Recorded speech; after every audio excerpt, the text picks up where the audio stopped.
ਸਤਨਾਮ ਸ੍ਰੀ ਵਾਹਿਗੁਰੂ ਸਾਹਿਬ JIO. Bilawal ਮਹੱਲਾ ਪੰਜਵਾ। ਤਾਤੀ ਵਾਉ ਨ ਲੱਗਈ ਪਾਰ ਬ੍ਰਹਮ ਸਰਨਾਈ। ਚੌਗਿਰਦ ਹਮਾਰੇ ਰਾਮ ਕਾਰ ਦੁਖ ਲਗੈ ਨਾ ਪਾਈ। ਤਾਤੀ ਵਾਉ ਨਾ ਲੱਗਈ। ਵਾਹਿਗੁਰੂ ਜੀ ਕਾ ਖਾਲਸਾ ਵਾਹਿਗੁਰੂ ਜੀ ਕੀ ਫਤਿਹ। ਕੋਟ ਬ੍ਰਹਮੰਡਾਂ ਦੇ ਮਾਲਕ ਜੁਗ ਜੁਗ ਅਟਲ ਸ਼ਬਦਾ ਅਵਤਾਰ ਦਸਾਂ ਪਾਤਸ਼ਾਹੀਆਂ ਦੀ ਆਤਮਿਕ ਜੋਤ ਧੰਨ ਧੰਨ ਸਤਿਗੁਰੂ ਸ੍ਰੀ ਗੁਰੂ ਗ੍ਰੰਥ ਸਾਹਿਬ ਸੱਚੇ ਪਾਤਸ਼ਾਹ ਜੀ ਮਹਾਰਾਜ ਜੀ ਦੀ ਪਵਿੱਤਰ ਪਾਵਨ ਹਜ਼ੂਰੀ ਦੇ ਵਿੱਚ ਜੁੜਮਨ ਬੈਠੀ ਗੁਰੂ ਰੂਪ ਗੁਰੂ ਖਾਲਸਾ ਸਾਧ ਸੰਗਤ ਜੀਓ। ਆਓ ਬੜੇ ਪਿਆਰ ਯਾਰ ਸਤਿਕਾਰ ਦੇ ਨਾਲ ਅੰਮ੍ਰਿਤ ਬਾਣੀ ਹਰ ਹਰ ਤੇਰੀ ਸੁਣ ਸੁਣ ਹੋਵੇ ਪਰਮ ਗਤ ਮੇਰੀ। ਜਲਨ ਬੁਝੀ ਸੀਤਲ ਹੋਏ ਮਨੁਆ ਸਤਿਗੁਰ ਕਾ ਦਰਸ਼ਨ ਪਾਈ ਜੀਓ। ਸਤਿਗੁਰਾਂ ਦੀ ਪਵਿੱਤਰ ਅੰਮ੍ਰਿਤ ਬਾਣੀ ਦੀ ਕਥਾ ਵਿਚਾਰ ਵਿਆਖਿਆ ਸੋ ਸਰਵਣ ਕਰਕੇ ਲਾਹ ਪ੍ਰਾਪਤ ਕਰੋ ਜੀ। ਇੱਕ ਵਾਰ ਉਚਾਰਨ ਕਰੋ ਸਤਨਾਮ ਸ੍ਰੀ ਵਾਹਿਗੁਰੂ ਜੀ। ਸਤਨਾਮ ਸ੍ਰੀ ਵਾਹਿਗੁਰੂ ਸਾਹਿਬ ਜੀਓ। ਬਿਲਾਵਲ ਮਹੱਲਾ ਪੰਜਵਾ। ਬਿਲਾਵਲ ਰਾਗ ਵਿੱਚ ਪੰਜਵੇਂ ਪਾਤਸ਼ਾਹ ਸ਼ਹੀਦਾਂ ਦੇ ਸਰਤਾਜ ਸ਼ਾਂਤੀ ਦੇ ਸੋਮੇ ਗੁਰਬਾਣੀ ਦੇ ਰਚਨਹਾਰ ਧੰਨ ਧੰਨ ਸ੍ਰੀ ਗੁਰੂ ਅਰਜਨ ਦੇਵ ਸਾਹਿਬ ਜੀ ਮਹਾਰਾਜ ਸ਼ੋ ਪਾਵਨ ਉਪਦੇਸ਼ ਦੀ ਬਖਸ਼ਿਸ਼ ਕਰਦੇ ਹਨ। ਤਾਤੀ ਵਾਉ ਨਾ ਲੱਗਈ। ਸਾਧ ਸੰਗਤ ਜੀਓ, ਇਹ ਰੱਖਿਆ ਦਾ ਸ਼ਬਦ ਸਾਹਿਬ ਉਚਾਰਦੇ ਨੇ।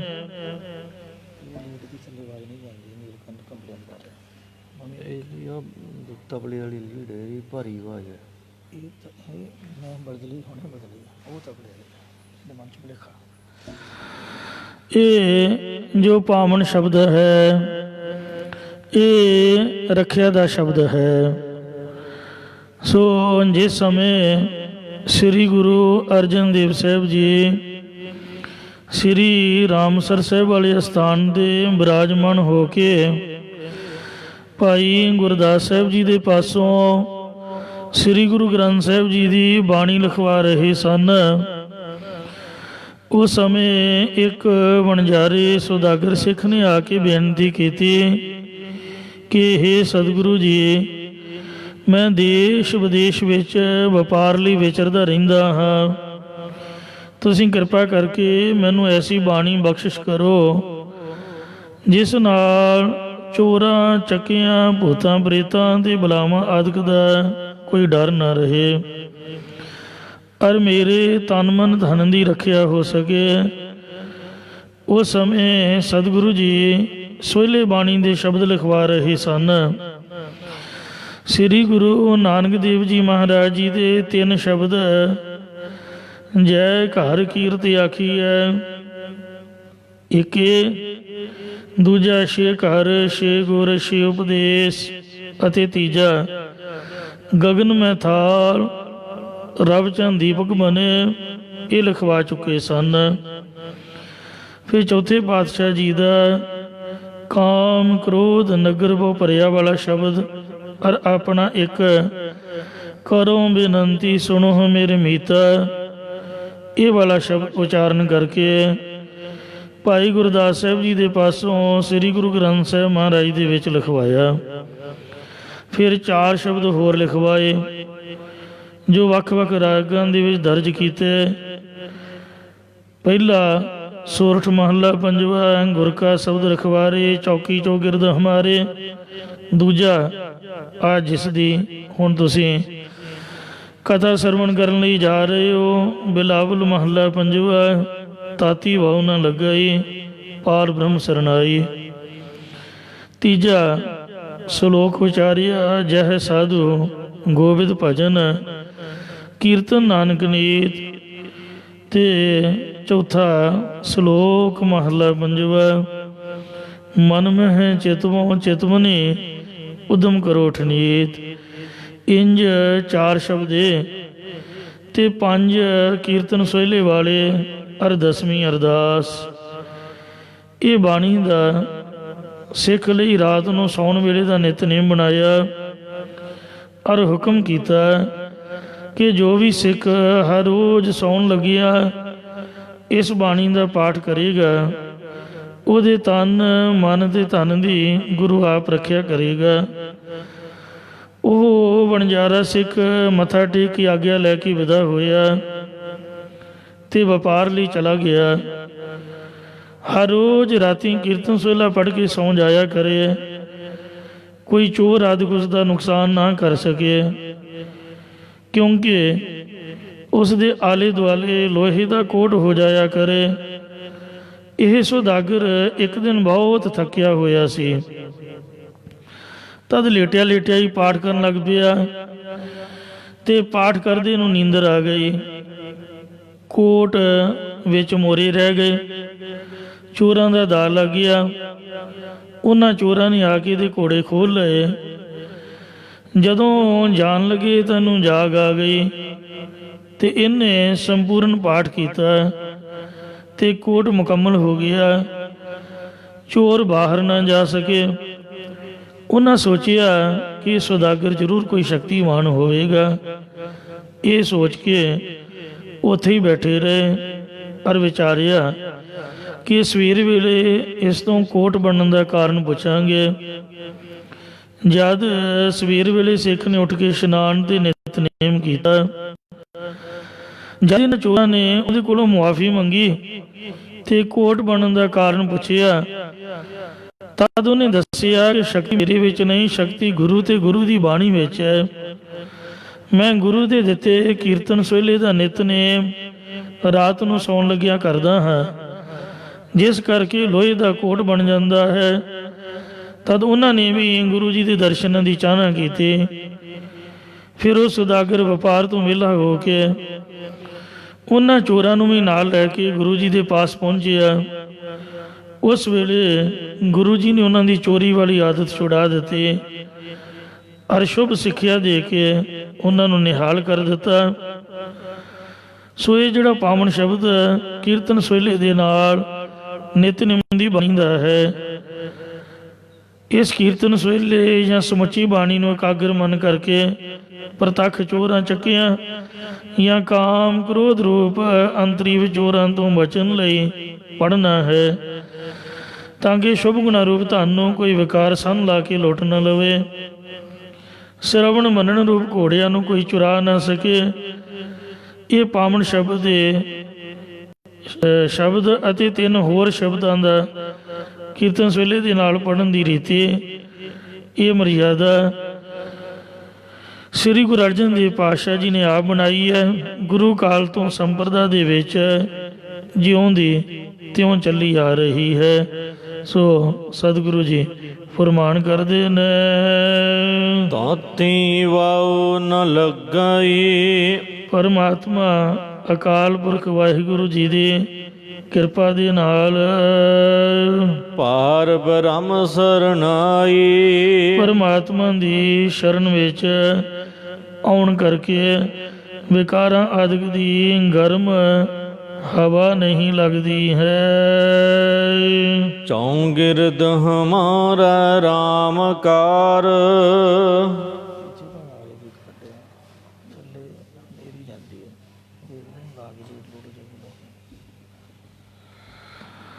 ਸੋ ਗੁਰੂ ਮਹਾਰਾਜ ਸੱਚੇ ਪਾਤਸ਼ਾਹ ਜੀ ਦੀ ਕਿਰਪਾ ਦੇ ਨਾਲ ਜਿਹੜੀ ਤੱਤੀ ਹਵਾ ਹੈ ਉਹ ਛੋਹ ਵੀ ਨਹੀਂ ਸਕਦੀ, ਕਿਉਂਕਿ ਮਹਾਰਾਜ ਦੀ ਸ਼ਰਨ ਜੂ ਆ ਗਏ ਆ। ਸਾਡੇ 4 ਸਪੇਰੇ ਵਾਹਿਗੁਰੂ ਅਕਾਲ ਪੁਰਖ ਪਰਮਾਤਮਾ ਦੇ ਨਾਮ ਦੀ ਕਾਰ ਲਕੀਰ ਕੱਢੀ ਹੋਈ ਹੈ। ਦੁੱਖਾਂ ਲੱਗੈ ਨਾ ਪਾਈ, ਜਿਸ ਕਰਕੇ ਜੰਮਣ ਮਨ ਰੂਪ ਇਹ ਮੇਰੇ ਭਰਾਵੋ ਕੋਈ ਵੀ ਦੁੱਖ ਨਹੀਂ ਲੱਗੇਗਾ। ਜਦ ਗੁਰਦੁਆਰਾ ਨਾਨਕਿਆਣਾ ਸਾਹਿਬ ਸੰਗਰੂਰ ਤੋਂ 5 ਕਿਲੋਮੀਟਰ ਬਾਹਰ ਜਿਵੇਂ ਅੰਬਾਲਾ ਸ਼ਹਿਰ ਤੋਂ ਨਰੈਣਗੜ੍ਹ ਰੋਡ ਤੇ ਗੁਰਦੁਆਰਾ ਸ੍ਰੀ ਪੰਜੋਖਰਾ ਸਾਹਿਬ ਹੈ, ਇੰਝ ਹੀ ਸੰਗਰੂਰ ਸ਼ਹਿਰ ਤੋਂ ਉਹਨਾਂ ਕੀ 5 ਕਿਲੋਮੀਟਰ ਹੀ ਦੂਰ ਗੁਰਦੁਆਰਾ ਨਾਨਕਿਆਣਾ ਸਾਹਿਬ ਹੈ। ਉੱਥੋਂ ਦਾ ਵੀ ਇਹ ਇਤਿਹਾਸ ਲਿਖਿਆ ਹੈ ਕਿ ਕਲਯੁਗ ਨੇ ਸਾਹਿਬਾਂ ਦੇ ਇੱਥੇ ਦਰਸ਼ਨ ਪਾਏ। ਇੱਕ ਹੋਰ ਜਗ੍ਹਾ ਤੇ ਵੀ ਇਤਿਹਾਸ ਆਉਂਦਾ ਹੈ, ਜਦ ਕਲਯੁਗ ਗੁਰੂ ਮਹਾਰਾਜ ਦੇ ਦਰਸ਼ਨ ਕਰਨ ਆ ਰਿਹਾ ਸੀ, ਇਹਨੇ ਗੁਰੂ ਸਾਹਿਬ ਦੀ ਪਰਖ ਵਾਸਤੇ ਕਿ ਜੇ ਕੋਈ ਆਮ ਸਾਧ ਸੰਤ ਹੋਏਗਾ ਤਾਂ ਦੌੜ ਜਾਏਗਾ, ਅੱਗ ਦੇ ਅੰਗਿਆਰ ਬਰਸਾਏ, ਬਹੁਤ ਤੇਜ਼ ਇੱਟਾਂ ਰੋੜਿਆਂ ਵਾਲੀ ਹਨੇਰੀ ਚਲਾਈ, ਮੀਂਹ ਬਰਸਾਇਆ, ਜਿਸ ਕਾਰਨ ਭਾਈ ਮਰਦਾਨਾ ਸਾਹਿਬ ਜੀ ਬਹੁਤ ਘਬਰਾ ਗਏ। ਤੇ ਇਹਦਾ ਬੜਾ ਭਿਆਨਕ ਰੂਪ, ਇਹਨੇ 2 ਇੰਦਰੀਆਂ ਨੂੰ, ਇੱਕ ਜ਼ਬਾਨ ਨੂੰ, ਇੱਕ ਸਰੀਰਕ ਅੰਗ ਨੂੰ ਆਪਦੇ ਹੱਥ ਨਾਲ ਪਕੜਿਆ ਹੋਇਆ ਤੇ ਬਹੁਤ ਇਹਦਾ ਉੱਚਾ ਤੇ ਲੰਮਾ ਕੱਦ ਕਾਠ ਹੈ, ਜਿਸ ਤਰ੍ਹਾਂ ਕੋਈ ਬਹੁਤ ਵੱਡਾ ਦੈਂਤ ਆ ਰਿਹਾ ਹੋਵੇ। ਇਸ ਤਰ੍ਹਾਂ ਜਦ ਵੇਖਿਆ ਤਾਂ ਭਾਈ ਸਾਹਿਬ ਕਹਿਣ ਲੱਗੇ, ਮਹਾਰਾਜ ਇਹ ਬਲਾ ਮੈਨੂੰ ਖਾ ਜਾਵੇਗੀ ਤੇ ਤੁਸੀਂ ਬੜਾ ਮੁਸ਼ਕਲ ਵਿੱਚ ਪਾਇਆ ਹੈ, ਉਹਦਾ ਸੰਸਕਾਰ ਬਾਰੇ ਵੀ ਕੁਝ ਸੋਚਿਆ ਨਹੀਂ ਜਾ ਸਕਦਾ। ਉਹਦਾ ਮੈਂ ਸਮਝ ਲੋ ਗਿਆ। ਗੁਰੂ ਸਾਹਿਬ ਕਹਿਣ ਲੱਗੇ, ਭਾਈ ਸਾਹਿਬ ਤੂੰ ਘਬਰਾ ਨਾ, ਤੂੰ ਉੱਠ ਕੇ ਵਾਹਿਗੁਰੂ ਵਾਹਿਗੁਰੂ ਕਰਦਿਆਂ 4 ਸਵੇਰੇ ਲੱਕੀ ਖਿੱਚਦੇ। ਜਦ ਉੱਠ ਕੇ ਲਕੀਰ ਖਿੱਚੀ, ਕਹਿੰਦੇ ਹੁਣ ਚੁੱਪ ਕਰਕੇ ਬੈਠ ਜਾ, ਤੈਨੂੰ ਕੁਝ ਨਹੀਂ ਹੁੰਦਾ। ਉਹ ਜੋ ਵੀ ਕੁਛ ਵਰਖਾ ਹੋ ਰਹੀ ਸੀ, ਅੱਗ ਦੀ ਅੰਗਿਆਰ, ਇੱਟਾਂ ਰੋੜੇ ਆਦਿਕ, ਤੇਜ਼ ਹਨੇਰੀ, ਉਹ ਸਭ ਲਕੀਰ ਤੋਂ ਬਾਹਰ ਕਵੀ ਸੰਤੋਖ ਸਿੰਘ ਜੀ ਨੇ ਪ੍ਰਸੰਗ ਲਿਖਿਆ, ਸਭ ਕੁਝ ਬਾਹਰ ਡਿੱਗਦਾ ਸੀ, ਅੰਦਰ ਕੁਝ ਵੀ ਨਾ ਹੋਇਆ। ਜਿਵੇਂ ਜਿਵੇਂ ਨੇੜੇ ਆਉਂਦਾ ਗਿਆ ਤਾਂ ਭਾਈ ਸਾਹਿਬ ਕਹਿੰਦੇ, ਮਹਾਰਾਜ ਹੁਣ ਮੈਨੂੰ ਛੱਡੇਗਾ ਨਹੀਂ। ਇਹਨੇ ਅੱਖਾਂ ਬੰਦ ਕਰ ਲਈਆਂ, ਬਹੁਤ ਘਬਰਾ ਗਿਆ, ਪਰ ਬਿਲਕੁਲ ਨੇੜੇ ਆ ਕੇ ਮਨੁੱਖਾ ਸਰੀਰ ਵਿੱਚ ਆ ਗਿਆ ਤੇ ਮਹਾਰਾਜ ਦੇ ਚਰਨ ਪਰਸੇ। ਕਹਿੰਦਾ, ਜੀ ਮੈਂ ਕਲਯੁਗ ਆ, ਤੁਹਾਡੇ ਦਰਸ਼ਨ ਕਰਨ ਆਇਆ। ਮਹਾਰਾਜ ਕਹਿੰਦੇ, ਇੰਝ ਦਰਸ਼ਨ ਕਰੀਦੇ ਨੇ, ਤੂੰ ਤਾਂ ਡਰਾ ਰਿਹਾ ਹੈ। ਕਹਿੰਦਾ, ਜੀ ਮੈਂ ਤਾਂ ਇਸ ਤਰ੍ਹਾਂ ਕੀਤਾ ਹੈ ਕਿ ਜੇ ਕੋਈ ਆਮ ਮੰਗਣ ਵਾਲਾ ਸਾਧ ਫਕੀਰ ਹੋਵੇਗਾ ਤਾਂ ਉਹ ਦੌੜ ਜਾਵੇਗਾ। ਹੁਣ ਮੈਨੂੰ ਪਤਾ ਚੱਲ ਗਿਆ ਕਿ ਆਪ ਪੂਰਨ ਗੁਰੂ ਸ੍ਰੀ ਗੁਰੂ ਨਾਨਕ ਦੇਵ ਜੀ ਮਹਾਰਾਜ ਹੋ, ਮੇਰੇ ਰਾਜ ਵਿੱਚ ਆਪ ਦਾ ਅਵਤਾਰ ਹੋਇਆ, ਆਪ ਨੇ ਹੀ ਮੈਨੂੰ ਇਹ ਸਮਾਂ ਦਿੱਤਾ। ਉਹਨੇ ਆਪ ਦੇ ਬਾਰੇ ਸਭ ਕੁਝ ਦੱਸਿਆ ਕਿ ਜ਼ਬਾਨ ਦੇ ਰਸ ਵਿੱਚ, ਇੰਦਰੀ ਦੇ ਰਸ ਵਿੱਚ ਮੈਂ ਸੰਸਾਰ ਨੂੰ ਖਤਮ ਕਰਾਂਗਾ। ਫਿਰ ਮਹਾਰਾਜ ਨੂੰ ਉਹਨੇ ਕੁਛ ਦੇਣਾ ਚਾਹਿਆ, ਗੁਰੂ ਸਾਹਿਬ ਨੇ ਉਹਦੀਆਂ ਦਿੱਤੀਆਂ ਭੇਟਾਵਾਂ ਨੂੰ ਲੈਣ ਤੋਂ ਇਨਕਾਰ ਕਰ ਦਿੱਤਾ। ਬਹੁਤੇ ਤਰਲੇ ਮਾਰੇ, ਫਿਰ ਗੁਰੂ ਸਾਹਿਬ ਨੇ ਆਖਿਆ ਕਿ ਸੰਗਤ ਵਿੱਚ ਤੇਰਾ ਜ਼ੋਰ ਨਾ ਹੋਵੇ। ਉਹਨੇ 7 ਬਚਨ ਗਿਆ। ਸੋ ਜਿਸ ਵਕਤ ਇਹਨੇ ਭਿਆਨਕ ਰੂਪ ਧਾਰਿਆ ਤਾਂ ਵਾਹਿਗੁਰੂ ਕਹਿ ਕੇ ਮਹਾਰਾਜ ਨੇ ਲਕੀਰ ਕਢਵਾਈ, ਪ੍ਰਤੱਖ ਚੌਗਿਰਦ ਹਮਾਰਾ ਰਾਮਕਾਰ। ਰਾਮਕਾਰ, ਜਿਵੇਂ ਰਾਮ ਜੀ ਜਦੋਂ ਸੀਤਾ ਦੇ ਅੱਗੋਂ ਦੀ ਸੋਨੇ ਰੰਗਾ ਹਰਨ ਨਿਕਲਿਆ ਤੇ ਰਾਮ ਜੀ ਨੂੰ ਨੇ ਆਖਿਆ ਵੀ ਮੈਨੂੰ ਫੜ ਕੇ ਲਿਆ ਕੇ ਦਿਓ। ਰਾਮ ਜੀ ਚਲੇ ਗਏ। ਉਸ ਤੋਂ ਬਾਅਦ ਤੇ ਲక్ష్మణ ਨੂੰ ਵੀ ਸੀਤਾ ਜੀ ਨੇ ਜਦ ਭੇਜਣਾ ਚਾਹਿਆ ਤਾਂ ਉਹਨੇ ਆਖਿਆ ਵੀ ਹੇ ਮਾਤਾ, ਤੇਰੇ ਕਹਿਣ ਮੈਂ ਜਾਂਦਾ ਹਾਂ, ਤੇ ਪਰ ਆ ਮੈਂ ਲਕੀਰ ਖਿੱਚਦਾ, ਇਹਦੇ ਨੂੰ ਟੱਪੀ ਨਾ।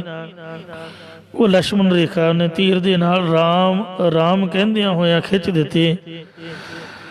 ਜਿੰਨਾ ਚਿਰ ਉਹ ਅੰਦਰ ਰਹੀ ਉਹਨਾਂ ਚਿਰ ਸੇਫ ਰਹੀ। ਜਦ ਉਹਨੇ ਮਰਿਆਦਾ ਨੂੰ ਉਲੰਘ ਦਿੱਤਾ, ਕਾਰ ਦਾ ਮਤਲਬ ਮਰਿਆਦਾ ਹੈ। ਸਤਿਗੁਰਾਂ ਨੇ ਸਾਡੇ ਆਲੇ ਦੁਆਲੇ ਮਰਿਆਦਾ ਬੰਨੀ ਹੈ ਵੀ ਬਾਉਂਡਰੀ ਲਾਈਨ ਨੂੰ ਟੱਪਣਾ ਨਹੀਂ। ਜਦ ਅਸੀਂ ਮਰਿਆਦਾ ਦਾ ਉਲੰਘਣ ਕਰਦੇ ਹਾਂ ਤਾਂ ਸਾਧ ਸੰਗਤ ਜੀਓ ਨੱਕ ਪਰਨੇ ਮੁੱਧੜੇ ਮੂੰਹ ਡਿੱਗਦੇ ਹਾਂ, ਜਿਸ ਕਰਕੇ ਸੱਟਾਂ ਲੱਗਦੀਆਂ ਨੇ ਤੇ ਅਸੀਂ ਦੁਖੀ ਹੁੰਦੇ ਹਾਂ। ਕਲਗੀਧਰ ਮਹਾਰਾਜ ਨੇ ਵਾਅਦਾ ਕੀਤਾ, ਬਚਨ ਦਿੱਤਾ, ਜਿਸ ਵਕਤ ਪੰਜ ਪਿਆਰਿਆਂ ਨੇ ਕਲਗੀਧਰ ਜੀ ਨੂੰ ਅੰਮ੍ਰਿਤ ਛਕਾਇਆ, ਪਹਿਲਾਂ ਛਕਾਉਂਦੇ ਨਹੀਂ ਸਨ, ਕਹਿੰਦੇ ਸਨ ਕੁਝ ਸਾਨੂੰ ਭੇਟਾ ਕਰੋ। ਮਹਾਰਾਜ ਕਹਿੰਦੇ ਜੋ ਮਰਜ਼ੀ ਲੈ ਲਵੋ, ਕੀ ਚਾਹੁੰਦੇ ਹੋ? ਕਹਿੰਦੇ ਹੁਣ ਤੁਸੀਂ ਸਿਆਣੇ ਹੋ, ਆਪਾਂ ਤਾਂ ਸੀਸ ਦੇ ਕੇ ਫਿਰ ਅੰਮ੍ਰਿਤ ਪਾਨ ਕੀਤਾ, ਤੁਸੀਂ ਮੁਫਤ ਨਹੀਂ ਦਿੱਤਾ, ਸਿਰ ਲਿਆ ਹੈ। ਕਹਿੰਦੇ ਮੇਰਾ ਸਿਰ ਵੀ ਲੈ ਲਓ, ਜਾਂ ਤੁਸੀਂ ਸੀਸ ਦੀ ਗੱਲ ਕਰਦੇ ਹੋ ਤੇ ਉਹ ਪਿਤਾ ਜੀ ਦਾ ਸੀਸ ਮੈਂ ਪਹਿਲਾਂ ਦੇ ਤਾਂ ਚੁੱਕਾ। ਨਹੀਂ ਮਹਾਰਾਜ, ਇੰਝ ਗੱਲ ਨਹੀਂ ਬਣਦੀ। ਸਿੱਖ ਵੀ ਇੱਕ ਸਿਰ ਦੇਵੇ ਤੇ ਗੁਰੂ ਵੀ ਇੱਕ ਸਿਰ ਦੀ ਗੱਲ ਕਰ ਰਿਹਾ, ਫਿਰ ਸਾਡੇ 'ਚ ਤੇ ਤੁਹਾਡੇ 'ਚ ਫਰਕ ਕੀ ਹੋਇਆ? ਤੁਸੀਂ ਵੱਡੇ ਹੋ ਸਾਥੋਂ, ਕੁਝ ਵੱਧ ਦਿਓ। ਮਾਰੇ ਕਹਿੰਦੇ ਵੀ ਮੇਰਾ ਸੀਸ ਵੀ ਹਾਜ਼ਰ ਹੈ, ਲੈਣਾ ਤਾਂ ਹੁਣੇ ਲੈ ਲਓ, ਨਹੀਂ ਤਾਂ ਮੈਂ ਤੁਹਾਡੇ ਨਾਲ ਜ਼ਬਾਨ ਕਰਦਾ ਕਿ ਜਦ ਤੁਹਾਨੂੰ ਲੋੜ ਪਏਗੀ ਮੈਂ ਲੋਕੇ ਨਹੀਂ ਰਹਾਂਗਾ। ਆਪ ਦੇ ਸਮੇਤ ਪਰਿਵਾਰਕ ਮੈਂਬਰਾਂ ਦੇ ਸੀਸ ਸਮੇਂ ਮੁਤਾਬਕ ਤੁਹਾਥੋਂ ਬਾਹਰ ਦੇਵਾਂਗਾ, ਪਰ ਇੱਕ ਵਾਰ ਅੰਮ੍ਰਿਤ ਛਕਾਓ। ਪੰਜ ਪਿਆਰੇ ਪ੍ਰਸੰਨ ਹੋਏ। ਗੁਰੂ ਸਾਹਿਬ ਦੀ ਨਿਮਰਤਾ ਵੇਖ ਕੇ ਉਹਨਾਂ ਅੰਮ੍ਰਿਤ ਪਾਨ ਕਰਾਇਆ। ਸਤਿਗੁਰੂ ਜੀ ਇੰਨੇ ਪ੍ਰਸੰਨ ਹੋਏ, ਕਹਿੰਦੇ ਜੋ ਮੰਗਣਾ ਮੰਗ ਲਓ। ਅੱਜ ਮੈਂ ਬੜਾ ਖੁਸ਼ ਹਾਂ, ਤੁਹਾਥੋਂ ਬਗੈਰ ਮੈਨੂੰ ਕੋਈ ਸਿੰਘ ਨਹੀਂ ਸੀ ਬਣਾ ਸਕਦਾ। ਇਨਹੀ ਕੀ ਕਿਰਪਾ ਕੇ ਸਜੇ ਹਮ ਹੈ। ਇਹ ਸਾਧ ਸੰਗਤ ਜੀਓ, ਇਹਨਾਂ ਦੀ ਕਿਰਪਾ ਦੇ ਨਾਲ ਮੈਂ ਸਿੰਘ ਸਜਿਆ। ਨਹੀਂ ਮੋਸੇ ਗਰੀਬ ਕਰੋੜ ਭਰੇ, ਨਹੀਂ ਤਾਂ ਮੇਰੇ ਵਰਗੇ ਕਰੋੜਾਂ ਹੀ ਗਰੀਬ ਤੁਰੇ ਫਿਰਦੇ ਨੇ, ਪਏ ਨੇ, ਕੋਈ ਬਾਤ ਨਹੀਂ ਪੁੱਛਦਾ। ਪੰਜਾਂ ਪਿਆਰਿਆਂ ਤੋਂ ਬਗੈਰ ਕੌਣ ਹੈ ਜਿਹੜਾ ਸਿੰਘ ਬਣਾ ਸਕਦਾ? ਇਹ ਸਿੰਘੋ, ਇਹ ਖਾਲਸਾ ਜੀ, ਮੈਂ ਇੰਨਾ ਖੁਸ਼ ਹਾਂ ਵੀ ਮੇਰਾ ਰੱਬ ਜਾਣਦਾ ਜਾਂ ਮੈਨੂੰ ਪਤਾ, ਤੁਸੀਂ ਕੁਛ ਮੰਗੋ ਮੇਰੇ ਪਾਸੋਂ। ਕਹਿੰਦੇ ਆਪ ਦਾ ਦਿੱਤਾ ਸਭ ਕੁਛ ਹੈ, ਨਾਮਦਾਨ ਦਿਓ। ਕਹਿੰਦੇ ਇਹ ਤਾਂ ਮੰਗ ਨਹੀਂ ਹੈ, ਇਹ ਤਾਂ ਪਹਿਲਾਂ ਹੀ ਤੁਹਾਨੂੰ ਬਖਸ਼ਿਆ ਹੋਇਆ, ਕੁਝ ਵਿਸ਼ੇਸ਼ ਮੰਗੋ। ਕਹਿੰਦੇ ਜੀ ਫਿਰ ਇੰਝ ਬੇਨਤੀ ਹੈ ਕਿ ਜਦੋਂ ਵੀ ਆਪਾਂ ਤੁਹਾਨੂੰ ਯਾਦ ਕਰੀਏ ਉਸੇ ਵਕਤ ਤੁਸੀਂ ਹਾਜ਼ਰ ਹੋ ਕੇ ਸਾਡੀ ਸਹਾਇਤਾ ਕਰਨੀ ਹੈ। ਮਹਾਰਾਜ ਕਹਿੰਦੇ 7 ਵਜਨ ਖਾਲਸਾ ਜੀ, ਮੈਂ ਉਸੇ ਵਕਤ ਹਾਜ਼ਰ ਹੋਵਾਂਗਾ, ਤੁਹਾਡੀ ਮਦਦ ਕਰਾਂਗਾ ਜਿੱਥੋਂ ਤੱਕ ਹੋ ਸਕੇਗੀ। ਗੁਰੂ ਜੀ ਮਦਦ ਕਰਨ ਦੇ ਵਿੱਚ ਬਹੁਤ ਵਿਸ਼ੇਸ਼ ਹਨ। ਉਹਨਾਂ ਦਾ ਅਵਤਾਰ ਹੀ ਮਦਦ ਖਾਤਰ ਹੋਇਆ ਸੀ। ਜਦ ਨਾਵੇਂ ਪਾਤਸ਼ਾਹ ਨੂੰ ਦੈਂਤਾ ਨੇ ਤੰਗ ਕਰਨਾ ਚਾਹਿਆ ਤਾਂ ਉਹਨਾਂ ਵਾਹਿਗੁਰੂ ਜੀ ਨੂੰ ਯਾਦ ਕੀਤਾ ਤਾਂ ਨਾਵੇਂ ਪਾਤਸ਼ਾਹ ਦੇ ਤਪ ਤੇਜ ਦੇ ਵਿੱਚੋਂ ਦੁਸ਼ਟ ਦਮਨ ਜੀ ਪੈਦਾ ਹੋਏ, ਜਿਨ੍ਹਾਂ ਨੇ ਗੁਰੂ ਤੇਗ ਬਹਾਦਰ ਮਹਾਰਾਜ ਨੂੰ ਜਿਹੜੇ ਤੰਗ ਪਰੇਸ਼ਾਨ ਕਰ ਰਹੇ ਉਹਨਾਂ ਦੈਂਤਾਂ ਨੂੰ ਪੂਛਾਂ ਤੋਂ ਫੜਫੜ ਘੁਮਾ ਮਾਰਿਆ। ਦੁਸ਼ਟ ਦਮਨ ਉਥੋਂ ਨਾਮ ਪਿਆ। ਤੋ ਇਸ ਲਈ ਮੈਂ ਹਰ ਵਕਤ ਤੁਹਾਡੀ ਮਦਦ ਲਈ ਤਿਆਰ ਹਾਂ, ਪਰ ਇੱਕ ਕੰਡੀਸ਼ਨ ਤੁਹਾਡੇ ਤੇ ਲਾਗੂ ਹੋਏਗੀ, ਉਹ ਹੈ ਰਾਮਕਾਰ। ਮੈਂ ਤੁਹਾਡੇ 4 ਚੁਫੇਰੇ ਰਾਮਕਾਰ ਖਿੱਚੀ ਹੈ, ਯਾਨੀ ਮਰਜ਼ਾਦਾ ਬਣਾਈ ਹੈ। ਜਿੰਨਾ ਚਿਰ ਇਸ ਰਾਮਕਾਰ ਦੇ ਅੰਦਰ ਰਹੋਗੇ, ਯਾਨੀ 5 ਕਕਾਰਾਂ ਦੀ ਰਹਿਤ ਰੱਖੋਗੇ ਤੇ 4 ਵਜਰ ਕਰੈਤਾਂ ਤੋਂ ਬਚ ਕੇ ਰਹੋਗੇ, ਉਹਨਾਂ ਚਿਰ ਤੁਹਾਡੀ ਸੇਫਟੀ, ਤੁਹਾਡੀ ਰੱਖਿਆ ਕੁਦਰਤ ਭਗਵਾਨ ਵੱਲੋਂ, ਅਕਾਲ ਪੁਰਖ ਵੱਲੋਂ ਸੁਤੇ ਸਿੱਧ ਹੋਏਗੀ। ਤੇ ਮੈਂ ਵੀ ਹਾਜ਼ਰ ਰਹਾਂਗਾ। ਮੈਂ ਤੁਹਾਡੇ ਨਾਲ ਵਾਅਦਾ ਕਰਦਾ ਜੋ ਹਮਰੀ ਫੁਨ ਰਹਿਤ ਸੋ ਰਾਖੈ। ਜਿਹੜਾ ਸਾਡੀ ਰਹਿਤ ਰੱਖੇਗਾ, ਗੁਰਬਾਣੀ ਰਸ ਨਿਤ ਉਠ ਚਾਖੈ। ਅਰ ਨਿਤ ਪ੍ਰਤੀ ਅੰਮ੍ਰਿਤ ਵੇਲੇ ਉੱਠ ਕੇ ਗੁਰਬਾਣੀ ਦਾ ਰਸ ਚਖੇਗਾ, ਯਾਨੀ ਨਿਤਨੇਮ ਕਰੇਗਾ। ਮੈਂ ਤਾਂਕੇ ਸਦ ਰਹੂੰ ਸਹਾਇਕ। ਉਸ ਸਿੱਖ ਦੇ ਮੈਂ ਹਮੇਸ਼ਾ ਹੀ ਅੰਗ ਸੰਗ ਸਹਾਈ ਰਹਾਂਗਾ। ਸਦਾ ਅੰਗ ਸੰਗੇ ਅਪੰਗੰ ਬੇਪੂਤੇ। ਹਮੇਸ਼ਾ ਹੀ ਗੁਰ ਮੇਰੇ ਸੰਗ ਸਦਾ ਹੈ ਨਾਲੇ। ਸਿਮਰ ਸਿਮਰ ਤਿਸ ਸਦਾ ਸੰਭਾਲੇ। ਮੈਂ ਤਾਂਕੇ ਸਦ ਰਹੂੰ ਸਹਾਇਕ। ਦੁਖ ਬਿਘਨ ਸਗਲੇ ਤਿਨ ਕਹਾਇਕ। ਉਹਨਾਂ ਦੇ ਦੁੱਖ ਅਰ ਵਿਘਨ ਸਾਰੇ ਮੈਂ ਨਾਸ਼ ਕਰ ਦੇਵਾਂਗਾ। ਇਹ ਗੁਰੂ ਸਾਹਿਬਾਨ ਨੇ ਸਾਨੂੰ ਖੰਡੇ ਬਾਟੇ ਦਾ ਅੰਮ੍ਰਿਤ ਛਕਾ ਕੇ ਨਾਲ ਰਹਿਤ ਮਰਿਆਦਾ ਦੀ ਬਖਸ਼ਿਸ਼ ਕੀਤੀ, ਰਾਮ ਕਾਰ ਖਿੱਚੀ ਹੈ। ਅੰਮ੍ਰਿਤ ਤਾਂ ਦੇਵਤਿਆਂ ਨੇ ਵੀ ਛਕਿਆ ਸੀ। ਖੀਰ ਸਮੁੰਦਰ ਰਿੜਕਣ ਤੋਂ ਬਾਅਦ ਜਦ 14 ਰਤਨ ਨਿਕਲੇ, ਉਹਨਾਂ 14 ਰਤਨਾਂ ਦੇ ਵਿੱਚੋਂ ਇੱਕ ਅੰਮ੍ਰਿਤ ਵੀ ਸੀ, ਜੋ ਕਿ ਮੋਹਣੀ ਅਵਤਾਰ ਧਾਰ ਕੇ ਭਗਵਾਨ ਨੇ ਦੈਂਤਾਂ ਨੂੰ ਧੋਖੇ 'ਚ ਰੱਖਿਆ ਤੇ ਦੇਵਤਿਆਂ ਨੂੰ ਛਕਾ ਦਿੱਤਾ। ਪਰ ਉਹ ਛਕਣ ਦੇ ਬਾਵਜੂਦ ਵੀ ਇੰਦਰ ਦੀ ਵਿਕਾਰ ਅਗਨੀ ਨਹੀਂ ਬੁਝੀ, ਕਿਉਂਕਿ ਕਾਰ ਨਹੀਂ ਸੀ, ਕੋਈ ਮਰਿਆਦਾ ਨਹੀਂ ਸੀ।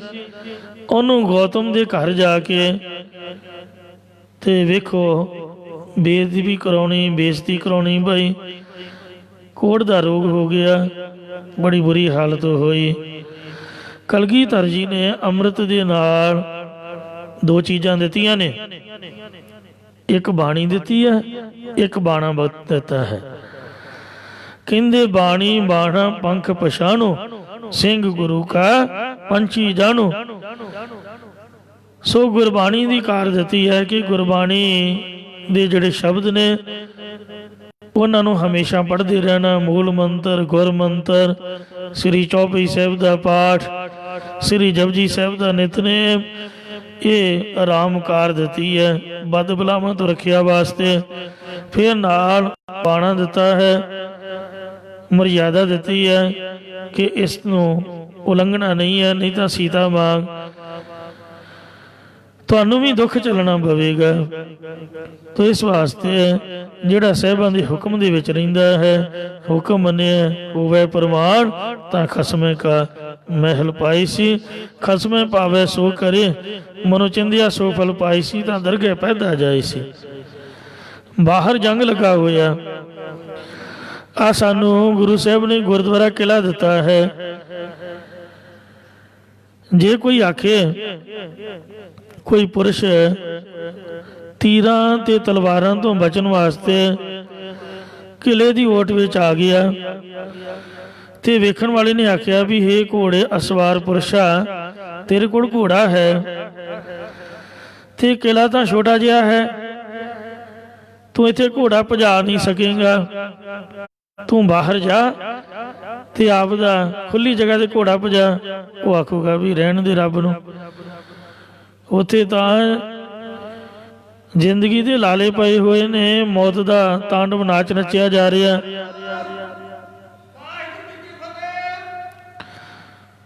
ਤੇ ਤੈਨੂੰ ਘੋੜਾ ਭਜਾਉਣ ਦੀ ਪਈ ਹੋਈ ਹੈ। ਘੋੜੇ ਤਾਂ ਖੁਸ਼ੀ ਵਿੱਚ ਭੱਜਦੇ ਨੇ, ਉੱਥੇ ਤਾਂ ਤੀਰਾਂ ਤਲਵਾਰਾਂ ਦੀ ਬੁਛਾੜ ਹੋ ਰਹੀ ਹੈ। ਘੋੜਾ ਭਜਾਉਣਾ ਥੋੜਾ ਸੁੱਝ ਰਿਹਾ। ਮੈਂ ਤਾਂ ਜ਼ਿੰਦਗੀ ਬਚਾਉਣ ਖਾਤਰ ਇਸ ਕਿਲੇ ਦੀ ਓਟ ਵਿੱਚ ਆਇਆ, ਜਿਉਂਦੇ ਰਹੇ ਤਾਂ ਭਜਾ ਵੀ ਲਾਂਗੇ, ਖੁੱਲੀ ਜਗ੍ਹਾ ਨੂੰ ਕੀ ਕਰਨਾ ਜਿੱਥੇ ਸੇਫਟੀ ਨਹੀਂ ਹੈ। ਤੋ ਇੰਜ ਕਾਮ, ਕ੍ਰੋਧ, ਲੋਭ, ਮੋਹ, ਹੰਕਾਰ, ਇਹਨਾਂ ਦਾ ਜੰਗ ਮਚਿਆ ਹੋਇਆ ਹੈ। ਹਥਿਆਰਾਂ ਦੀ ਬੁਛਾੜ ਕਰ ਰਹੇ ਨੇ। ਜਿਹੜਾ ਸਾਧ ਸੰਗਤ ਦੇ ਚੱਲ ਵਿੱਚ ਇਹ ਗੁਰੂ ਦੇ ਸ਼ਬਦ ਰੂਪੀ ਕਿਲੇ ਓਟ ਦੇ ਵਿੱਚ ਆ ਜਾਂਦਾ ਹੈ, ਗੁਰੂ ਸਾਹਿਬ ਉਹਦੀ ਰੱਖਿਆ ਕਰਦੇ ਨੇ। ਆਪਣੇ ਸੇਵਕ ਹੀ ਆਪੇ ਰਾਖਿਆ, ਆਪੇ ਨਾਮ ਜਪਾਵੇ। ਜਹ ਜਹ ਕਾਜ ਕਿਰਤ ਸੇਵਕ ਕੀ, ਤਾਹਾਂ ਤਾਹਾਂ ਉਠ ਧਾਵੇ। ਸੇਵਕ ਕੋ ਨਿਕਟੀ ਹੋਏ ਦਿਖਾਵੇ, ਜੋ ਜੋ ਕਹੇ ਠਾਕੁਰ ਪੈ ਸੇਵਕ, ਤਤਕਾਲ ਹੋਏ ਆਵੈ। ਤਾਤੀ ਵਾਉ ਨ ਲੱਗਾ ਇਸ ਲਈ ਮਹਾਰਾਜ ਕਹਿੰਦੇ ਨੇ ਕਿ ਉਸ ਪੁਰਸ਼ ਨੂੰ ਤਤੀ ਵਾਹ ਨਹੀਂ ਲੱਗਦੀ ਪਾਰ ਬ੍ਰਹਮ ਸਰਣਾਏ। ਜੋ ਪੁੰਨਾਂ ਦੇ ਪਾਪਾਂ ਤੋਂ ਪਰੇ ਪਾਰ ਬ੍ਰਹਮ ਅਕਾਲ ਪੁਰਖ ਵਾਹਿਗੁਰੂ ਜੀ ਦੀ ਸ਼ਰਨ ਦੇ ਵਿੱਚ ਆਉਂਦਾ ਹੈ, ਉਹ ਵਿਕਾਰਾਂ ਦੀ ਹਨੇਰੀ ਤੋਂ, ਇਹਨਾਂ ਬਦ ਬਲਾਵਾਂ ਤੋਂ ਵੀ ਬਚ ਜਾਂਦਾ ਹੈ। ਪ੍ਰਤੱਖ ਗੁਰ ਮੇਰੇ ਸੰਗ ਸਦਾ ਹੈ ਨਾਲੇ, ਸਿਮਰ ਸਿਮਰ ਤਿਸ ਸਦਾ ਸੰਭਾਲੇ। ਇਹ ਪਾਵਨ ਸ਼ਬਦ ਪੜ੍ਹਦਿਆਂ ਧੰਨ ਬਾਬਾ ਬਿਧੀ ਚੰਦ ਜੀ ਜਦ ਪੱਟੀ ਦੇ ਸ਼ਾਹੀ ਕਿਲੇ ਦੇ ਵਿੱਚੋਂ ਦੁਸ਼ਾਲੇ ਲਿਜਾ ਰਹੇ ਸਨ, ਤਾਂ ਗੇਟ ਦੇ ਉੱਪਰ ਸਖਤ ਪਹਿਰਾ ਵੇਖ ਕੇ ਪਠਿਆਰੇ ਨੂੰ ਪੁੱਛਿਆ। ਉਹ ਕਹਿੰਦਾ ਮੇਰੇ ਕੋਲ ਤਾਂ ਭੱਠੀ ਹੈ, ਗੁਰਦੁਆਰਾ ਭੱਠ ਸਾਹਿਬ ਸ਼ਹਿਰ ਦੇ ਅੰਦਰ ਸ਼ਸ਼ੋਭਤ ਹੈ। ਤਾਂ ਬਾਬਾ ਜੀ ਇਹ ਸ਼ਬਦ ਪੜ੍ਹਦੇ ਆ, ਗੁਰ ਮੇਰੇ ਸੰਗ ਸਦਾ ਹੈ ਨਾਲੇ, ਤਾਤੀ ਵਾਉ ਨ ਲੱਗੇ ਪਾਰ ਬ੍ਰਹਮ ਸਰਣ ਆਈ। ਛੇਵੇਂ ਪਾਤਸ਼ਾਹ ਦੇ ਚਰਨਾਂ ਦਾ ਧਿਆਨ ਧਰਦਿਆਂ ਛਾਲ ਮਾਰ ਕੇ ਭੱਠ ਦੇ ਵਿੱਚ ਬੈਠ ਗਏ ਸਨ।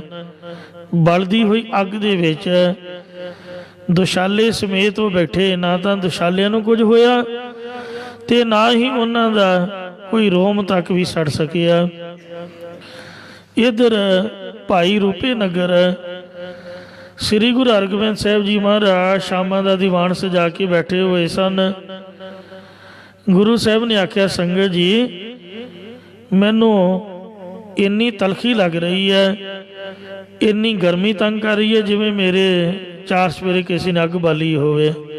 ਤੁਸੀਂ ਇੰਝ ਕਰੋ, ਮੇਰਾ ਠੰਡੇ ਜਲ ਨਾਲ ਇਸ਼ਨਾਨ ਕਰਵਾਵੋ ਤੇ ਜਲਦੀ ਦੇ ਨਾਲ ਜੋ ਵੀ ਕਿਸੇ ਦੇ ਹੱਥ ਦੇ ਵਿੱਚ ਭਾਂਡਾ ਟਿੰਡਾ ਆਉਂਦਾ ਪਾਣੀ ਦਾ ਭਰ ਕੇ ਮੇਰੇ ਸਿਰ ਦੇ ਵਿੱਚ ਪਾਈ ਜਾਓ, ਮੈਨੂੰ ਬਹੁਤ ਗਰਮੀ ਲੱਗ ਰਹੀ ਹੈ। ਗੁਰੂ ਮਹਾਰਾਜ ਦੀਵਾਨ ਦੇ ਵਿੱਚ ਬੈਠੇ ਹੋਏ ਸੰਗਤ ਦੇ ਪਾਸੋਂ ਉਹਨਾਂ ਚਿਰ ਆਪਦੇ ਸੀਸ ਵਿੱਚ ਜਲ ਪਾਉਂਦੇ ਰਹੇ ਜਿੰਨਾ ਚਿਰ ਬਾਬਾ ਜੀ ਭੱਠ ਦੇ ਵਿੱਚ ਬੈਠੇ ਸ਼ਬਦ ਦਾ ਜਾਪ ਕਰਦੇ ਰਹੇ। ਗੁਰੂ ਜੀ ਨੇ ਜਿੰਨਾ ਵੀ ਸੇਖ ਸੀਗਾ, ਸਾਧ ਸੰਗਤ ਜੀਓ, ਇਹ ਸ਼ਬਦ ਪੜਨ ਕਰਕੇ ਤੇ ਆਪਦੇ ਸਰੀਰ ਉੱਪਰ ਸਹਾਰਿਆ। ਧੰਨ ਬਾਬਾ ਬਿਧੀ ਚੰਦ ਜੀ ਨੂੰ ਕੁਛ ਵੀ ਨਾ ਹੋਣ ਦਿੱਤਾ। ਉਹ ਆਪਦੇ ਕੱਪੜੇ ਝਾੜ ਕੇ ਜਦ ਵੇਖਿਆ ਕਿ ਪਹਿਰਾ ਢਿੱਲਾ ਹੋ ਗਿਆ, ਭੱਠ ਦੇ ਵਿੱਚੋਂ ਸਤਿਨਾਮ ਵਾਹਿਗੁਰੂ ਕਰਦਿਆਂ ਇਹ ਬਾਣੀ ਦੇ ਸ਼ਬਦ ਪੜ੍ਹਦਿਆਂ ਬਾਹਰ ਆ ਗਏ। ਗੁਰੂ ਸਾਹਿਬ ਦੀ ਕਿਰਪਾ ਹੋਈ। ਇਹ ਜੋ ਪਾਵਨ ਸ਼ਬਦ ਰੱਖਿਆ ਦੇ ਨੇ ਜਾਂ ਕੀਰਤਨ ਸੋਹਲੇ ਦਾ ਪਾਠ ਹੈ, ਇਹਦੀ ਮਰਿਆਦਾ ਸੌਣ ਲੱਗਿਆਂ ਤਾਂ ਹੀ ਬਣਾਈ ਹੈ। ਇੱਕ ਹੁੰਦਾ ਹਸਪੀਟਲ, ਜਨਰਲ ਵਾਰਡ, ਆਮ ਸੋ ਜਿਹਨੂੰ OPD ਕਹਿੰਦੇ ਨੇ। ਇੱਕ ਹੁੰਦੀ ਐਮਰਜੈਂਸੀ। ਐਮਰਜੈਂਸੀ ਦੇ ਵਿੱਚ ਵੀ ਇੱਕ ਉਹਦੇ ਤੋਂ ਵੀ ਤਾਂ ICU ਹੁੰਦਾ, ਜਿਸ 'ਚ ਹਰ ਵਕਤ ਡਾਕਟਰ ਜਿਹੜੇ ਨੇ ਤੇ ਉਹਨਾਂ ਦੇ ਹੈਲਪਰ ਨਰਸਾਂ ਦੇ ਹਰ ਵਕਤ ਹਾਜ਼ਰ ਰਹਿੰਦੀਆਂ ਨੇ, ਦਿਨੇ ਵੀ ਰਾਤ ਵੀ ਤੁਰੰਤ ਹੈਲਪ ਮਿਲਦੀ ਹੈ। ਇਹ ਜਿਹੜੇ ਪਾਵਨ ਸ਼ਬਦ ਨੇ ਹੈ ਭਾਵੇਂ ਚਾਰ ਹੀ, ਤੇ ਕੀਰਤਨ ਸੋਹਲੇ ਦੇ ਸ਼ਬਦ ਇਹ ਸਮਝ ਲਓ ਵੀ ICU ਦੀ ਤਰ੍ਹਾਂ ਇਨਸਾਨ ਦੀ ਉਸੇ ਵਕਤ ਹੈਲਪ ਕਰਨ ਵਾਲੇ, ਮਦਦ ਕਰਨ ਵਾਲੇ ਨੇ। ਭਾਵੇਂ ਦੁੱਖ ਥੋੜਾ ਹੈ ਤੇ ਭਾਵੇਂ ਬਹੁਤ ਹੈ, ਦੁੱਖ ਤਾਂ ਦੁੱਖ ਹੀ ਹੈ। ਮੰਨ ਲਓ ਕੰਕਰ ਇੱਕ ਛੋਟਾ ਜਿਹਾ ਹੈ ਜੋ ਦਿਖਦਾ ਵੀ ਨਹੀਂ। ਕਿਸੇ ਨੂੰ ਤੁਸੀਂ ਆਪਣੀ ਅੱਖ ਦਿਖਾਓ, ਅਗਲਾ ਕਹੂਗਾ ਤੇਰੀ ਅੱਖ ਤਾਂ ਸਹੀ ਹੈ, ਪਰ ਪਤਾ ਉਦੋਂ ਲੱਗਦਾ ਜਦੋਂ ਅੱਖ ਦੇ ਵਿੱਚ ਕੰਕਰ ਪੈ ਜਾਏ, ਬੰਦਾ ਰੋਣੋਂ ਬਸ ਨਹੀਂ ਕਰਦਾ, ਰੜਕ ਪੈਂਦੀ ਹੈ, ਜਾਨ ਨਿਕਲਦੀ ਹੈ। ਉਹ ਕਹਿੰਦਾ ਵੀ ਤੂੰ ਵੇਖਦਾ ਨਹੀਂ ਚੰਗੀ ਤਰ੍ਹਾਂ, ਚੱਜ ਨਾ ਵੇਖ। ਉਹ ਫਿਰ ਡਾਕਟਰ ਬੈਟਰੀ ਬੂਟਰੀ ਮਾਰ ਕੇ ਉਹਨੂੰ ਲੱਭਦਾ। ਆ ਜਿਹੜੇ ਲੁਹਾਰ ਮਿਸਤਰੀ ਨੇ, ਖਰਾਦਾਂ ਦੇ ਉੱਪਰ ਕੰਮ ਕਰਨ ਵਾਲੇ, ਲੋਹੇ ਦਾ ਕੰਕਰ ਜੇ ਕਿਤੇ ਅੱਖ ਦੇ ਵਿੱਚ ਜਾ ਕੇ ਪੁਤਲੀ ਦੇ ਵਿੱਚ ਚੁੱਭ ਜਾਏ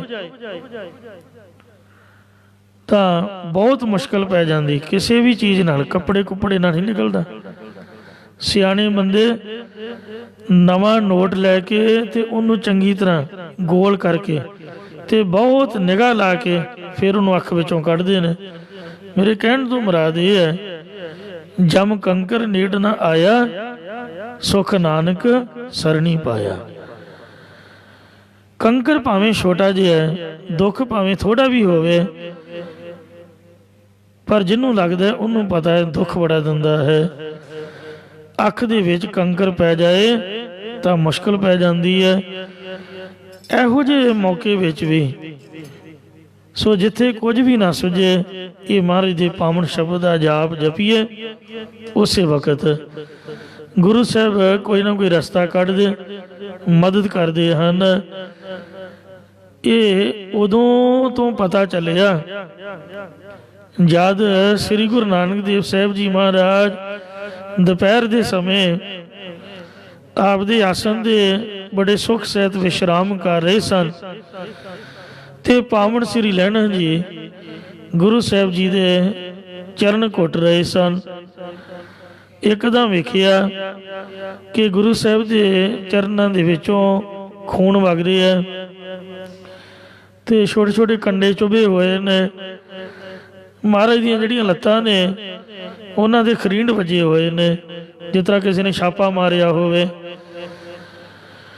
ਉਹਨਾਂ ਵਿੱਚੋਂ ਵੀ ਖੂਨ ਵਗ ਰਿਹਾ। ਪਾਵਨ ਸ੍ਰੀ ਲਹਿਣਾ ਜੀ ਜਿਨ੍ਹਾਂ ਸ੍ਰੀ ਗੁਰੂ ਅੰਗਦ ਦੇਵ ਜੀ ਬਣਨਾ ਬੜੇ ਹੈਰਾਨ ਹੋਏ। ਪੁੱਛਿਆ, ਇਹ ਸਤਿਗੁਰੂ ਜੀ, ਇਹ ਕੀ ਕੌਤਕ ਹੈ? ਆਪ ਬੜੇ ਸੁੱਖ ਸਹਿਤ ਵਿਸ਼ਰਾਮ ਕਰ ਰਹੇ ਹੋ, ਮੈਂ ਆਪਦੇ ਚਰਨਾਂ ਦੇ ਘੁੱਟਣ ਦੀ ਸੇਵਾ ਕਰ ਰਿਹਾ ਤੇ ਪਰ ਇਹ ਖੂਨ ਕਿੱਥੋਂ ਆ ਗਿਆ? ਗੁਰੂ ਸਾਹਿਬ ਕਹਿਣ ਲੱਗੇ, ਇੱਕ ਆਜੜੀ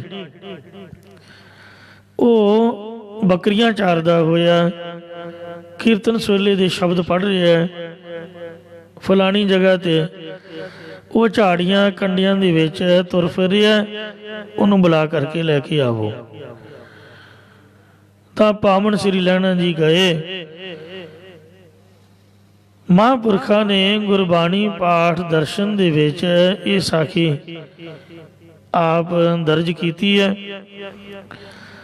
ਜੋ ਸੰਪਰਦਾ ਦੇ ਵਿੱਚ ਪ੍ਰਸਿੱਧ ਹੈ ਕਿ ਜਦੋਂ ਆਜੜੀ ਗੁਰੂ ਸਾਹਿਬ ਦੇ ਕੋਲ ਹਾਜ਼ਰ ਹੋਇਆ ਤਾਂ ਮਹਾਰਾਜ ਸਾਹਿਬ ਕਹਿਣ ਲੱਗੇ, ਹੇ ਭਾਈ ਗੁਰਮੁਖਾ, ਕੀਰਤਨ ਸੋਹਿਲਾ ਜਿਹੜਾ ਹੈ ਇਹ ਤੂੰ ਸੌਣ ਲੱਗਿਆ ਚੌਂਕੜਾ ਮਾਰ ਕੇ ਆਪਦੇ ਆਸਣ ਦੇ ਪੜ੍ਹਨਾ। ਤੂੰ ਬਾਣੀ ਸੁਣਾਉਂਦਾ ਹੈ ਤੇ ਅਸੀਂ ਬਾਣੀ ਦੇ ਪ੍ਰੇਮੀ ਸੁਣਨ ਖਾਤਰ ਤੇਰੇ ਮਗਰ ਮਗਰ ਤੁਰੇ ਫਿਰਦੇ ਹਾਂ, ਜਿਸ ਕਰਕੇ ਆ ਸਾਡੇ ਪੈਰਾਂ ਵਿੱਚ ਕੰਡੇ ਆਦਿਕ ਵੱਜੇ ਨੇ। ਤੇ ਇਸ ਲਈ ਜਦੋਂ ਵੀ ਗੁਰਬਾਣੀ ਦਾ ਪਾਠ ਕਰਨਾ, ਵੇਖੋ ਕਿਆ ਸੋਹਣਾ ਸਥਾਨ ਗੁਰੂ ਸਾਹਿਬ ਨੇ ਬਖਸ਼ਿਸ਼ ਕੀਤਾ ਹੈ, ਸੁਖਮਈ ਅਸਥਾਨ। ਹੇਠਾਂ ਨਿਤਨੇਮ ਹਾਲ ਹੈ, ਬੜੇ ਆਰਾਮ ਪੂਰਵਕ ਗੁਰਬਾਣੀ ਦਾ ਪਾਠ ਪੜ੍ਹਨਾ। ਤੇ ਜਦ ਕੋਈ ਇਸ ਤਰ੍ਹਾਂ ਦਾ ਸਮਾਂ ਹੋਵੇ ਤਾਂ ਫਿਰ ਵਾਹਿਗੁਰੂ ਵਾਹਿਗੁਰੂ ਦਾ ਜਾਪ ਜਪਣਾ ਚਾਹੀਦਾ, ਕਿਉਂਕਿ ਗੁਰੂ ਨਾਨਕ ਸਾਹਿਬ ਦਾ ਇਹ ਬਚਨ ਹੈ ਕਿ ਜਿਹੜਾ ਸਿੱਖ ਕੀਰਤਨ ਸੋਹਿਲੇ ਦਾ ਪਾਠ ਕਰਦਾ ਹੈ, ਮੈਂ ਸਰਾਣੇ ਵੱਲ ਬੈਠ ਕੇ ਉਸ ਪਾਠ ਨੂੰ ਸੁਣਦਾ ਹਾਂ। ਇਸ ਲਈ ਗੁਰੂ ਦੇ ਸਿੱਖ ਸਨਾਰੇ ਵੱਲ ਮੂੰਹ ਕਰਕੇ ਫਿਰ ਇਹ ਕੀਰਤਨ ਸੋਹਿਲਾ ਵਿਸ਼ੇਸ਼ ਕਰਕੇ ਪੜ੍ਹਦੇ। ਗੁਰਬਾਣੀ ਜਦ ਵੀ ਅਖੰਡ ਪਾਠੀ ਰੌਲ ਲਾਉਂਦਾ ਹੈ ਤਾਂ ਪਾਠ ਦਰਪਣ ਦੇ ਵਿੱਚ ਪਾਠ ਦੀ ਮਰਿਆਦਾ ਮਹਾਂਪੁਰਖਾਂ ਲਿਖੀ ਹੈ ਕਿ ਪਾਠੀ ਸਿੰਘ ਉੱਚੀ ਬੋਲ ਕੇ ਪਾਠ ਕਰੇ ਔਰ ਮਹਿਸੂਸ ਕਰੇ ਕਿ ਮੇਰੇ ਸੱਜੇ ਹੱਥ ਸ੍ਰੀ ਗੁਰੂ ਨਾਨਕ ਦੇਵ ਜੀ ਮਹਾਰਾਜ ਕਲਗੀਆਂ ਵਾਲੇ ਪਾਤਸ਼ਾਹ ਬੈਠੇ ਬਾਣੀ ਸੁਣ ਰਹੇ ਨੇ ਤੇ ਮੈਂ ਉਹਨਾਂ ਨੂੰ ਸੁਣਾ ਰਿਹਾ।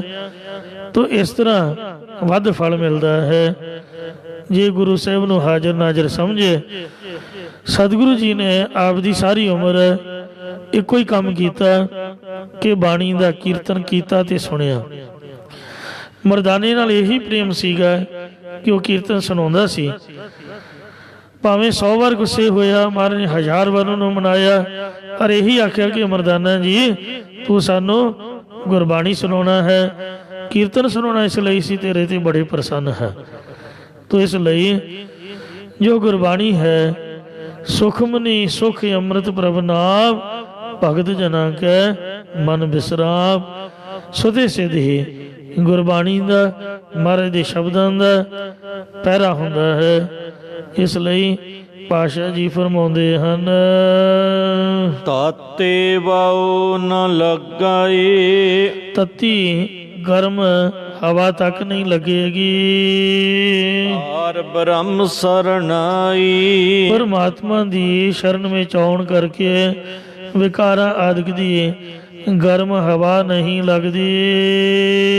ਚਉ ਗਿਰਦ ਹਮਾਰਾ ਰਾਮ ਕਾਰ, ਸੋ ਸਾਡੇ ਚਾਰ ਸਵੇਰੇ ਰਾਮ ਪਰਮਾਤਮਾ ਦੇ ਨਾਮ ਦੀ ਕਾਰ ਲਕੀਰ ਕੱਢੀ ਹੋਈ ਹੈ ਗੁਰੂ ਮਹਾਰਾਜ ਸਾਹਿਬ ਨੇ।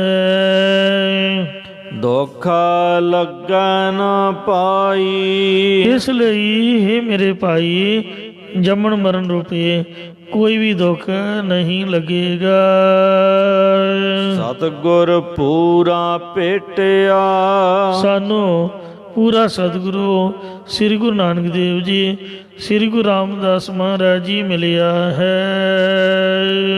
ਏਕਾ ਲਿਵ ਲਾਈ, ਜਿਨ ਬਣਤ ਬਣਾਈ, ਜਿਸ ਗੁਰੂ ਸਾਹਿਬ ਨੇ ਸਾਧਨਾ ਰੂਪ ਜਾਂ ਪੰਜਾਂ ਤੱਤਾਂ ਦੁਆਰਾ ਸੰਸਾਰ ਦੀ ਬਣਾਵਟ ਨੂੰ ਬਣਾਇਆ ਹੈ।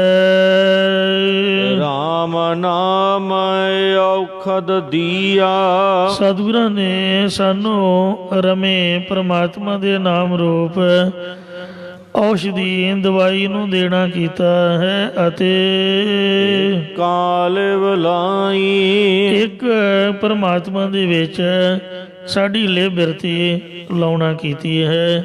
ਔਖਦ ਹਰਿ ਕਾ ਨਾਮ ਹੈ, ਜਿਤ ਰੋਗ ਨਾ ਵਿਆਪੈ। ਹਰੀ ਦਾ ਨਾਮ ਹੀ ਇੱਕ ਔਸ਼ਧੀ, ਇੱਕ ਦਵਾਈ ਹੈ ਜਿਹਦੇ ਨਾਲ ਕੋਈ ਵੀ ਰੋਗ ਆਦਿਕ ਨਹੀਂ ਲੱਗਦਾ। ਪ੍ਰਭ ਰੋਗ ਮਿਟਾਵੇ ਨਵਾਂ ਨਿਰੋਆ, ਨਾਨਕ ਰੱਖਾ ਆਪੇ ਹੋਆ। ਪਰ ਸਾਡੀ ਬਦਕਿਸਮਤੀ ਹੈ ਸਿੱਖ ਅਖਵਾਉਣ ਵਾਲਿਆਂ ਦੀ ਕਿ ਜਦ ਡਾਕਟਰ ਸਾਨੂੰ ਜਵਾਬ ਦੇ ਦਿੰਦੇ ਹਨ, ਫਿਰ ਅਸੀਂ ਗੁਰੂ ਘਰ ਦੇ ਵੱਲ ਦੌੜਦੇ ਹਾਂ, ਮਹਾਰਾਜ ਦੀ ਬਾਣੀ ਦਾ ਆਸਰਾ ਲੈਂਦੇ ਹਾਂ। ਕਬੀਰ ਕਾਮ ਭਰੇ ਹਰਿ ਸਿਮਰੀ ਹੈ, ਐਸਾ ਸਿਮਰੋ ਨਿਤ। ਜੇ ਪਹਿਲਾਂ ਹੀ ਗੁਰੂ ਜੀ ਨੂੰ ਯਾਦ ਕਰ ਲਿਆ ਜਾਏ ਤਾਂ ਅਮਰਾਪੁਰ ਵਾਸਾ ਕਰੋ, ਹਰ ਗਿਆ ਬਹੋਰੇ ਬਿਤ। ਅਮਰਪੁਰੀ ਵਿੱਚ ਵਾਸਾ ਹੋਵੇ ਤੇ ਤੰਦਰੁਸਤੀ ਵੀ ਮਹਾਰਾਜ ਬਖਸ਼ਿਸ਼ ਕਰੇ। ਪਰ ਅਸੀਂ ਆਉਂਦੇ ਐਂਡ ਦੇ ਵਿੱਚ ਹਾਂ, ਸਗੋਂ ਕਿ ਗੈਰ ਸਿੱਖ ਜਿਹੜੇ ਲੋਕ ਨੇ, ਦੂਜੇ ਧਰਮਾਂ ਵਾਲੇ, ਉਹ ਵੱਧ ਲਾਭ ਲੈ ਜਾਂਦੇ ਹਨ। ਇੱਕ ਗੁਜਰਾਤੀ ਹਿੰਦੂ ਜੈਂਟਲਮੈਨ ਜਿਹਨੇ ਗੱਲ ਮੰਨੀ ਕਿ ਮੈਂ ਇੱਕ ਨਾਸਤਕ, ਰੱਬ ਦੀ ਹੋਂਦ ਤੋਂ ਮੁਨਕਰ ਬੰਦਾ, ਵਾਸੂਦੇਵ ਭਾਰਦਵਾਜ, ਜਦੋਂ ਸ੍ਰੀ ਗੁਰੂ ਗ੍ਰੰਥ ਸਾਹਿਬ ਜੀ ਮਹਾਰਾਜ ਦਾ 400 ਸਾਲਾ ਪ੍ਰਕਾਸ਼ ਪੁਰਬ, ਪਹਿਲਾ ਪ੍ਰਕਾਸ਼ ਪੁਰਬ ਮਨਾਇਆ ਹਰਿਮੰਦਰ ਸਾਹਿਬ ਅੰਮ੍ਰਿਤਸਰ, ਸੰਤ ਗਿਆਨੀ ਸੰਤ ਸਿੰਘ ਜੀ ਮਸਕੀਨ ਜੀ ਨੇ ਮੰਜੀ ਸਾਹਿਬ ਦੀਵਾਨ ਹਾਲ ਦੀ ਸਟੇਜ ਤੋਂ ਉਹਨੂੰ ਖੜਾ ਕਰਕੇ ਲਾਈਵ ਤੇ ਸਾਰੀਆਂ ਸੰਗਤਾਂ ਨੂੰ ਉਹਦੇ ਦਰਸ਼ਨ ਕਰਾਏ ਔਰ ਉਹਦੇ ਤੋਂ ਸਪੀਚ ਕਰਵਾਈ। ਇੱਥੇ ਵੀ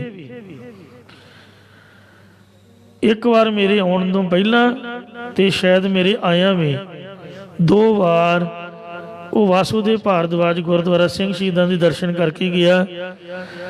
ਔਰ ਉਸ ਮੌਕੇ ਇੱਥੋਂ ਦੀ ਸਟੇਜ ਤੋਂ ਬੋਲਿਆ, ਜਦੋਂ ਸਟੇਜ ਸਮਾਧਾਂ ਵਾਲੀ ਸਾਈਡ ਪਰਲੇ ਪਾਸੇ ਹੁੰਦੀ ਸੀ, ਉਦੋਂ ਕਥਾ ਦੂਜੇ ਪਾਸੇ ਹੁੰਦੀ ਸੀ। ਜਦ ਮੈਂ ਇੱਥੇ ਆਇਆ ਉਦੋਂ ਇੱਥੇ ਮੇਨ ਬਾਬਾ ਹਨੂੰਮਾਨ ਸਿੰਘ ਦੇ ਸਥਾਨ ਦੇ ਸਨਮੁਖ ਸਟੇਜ ਸੀ।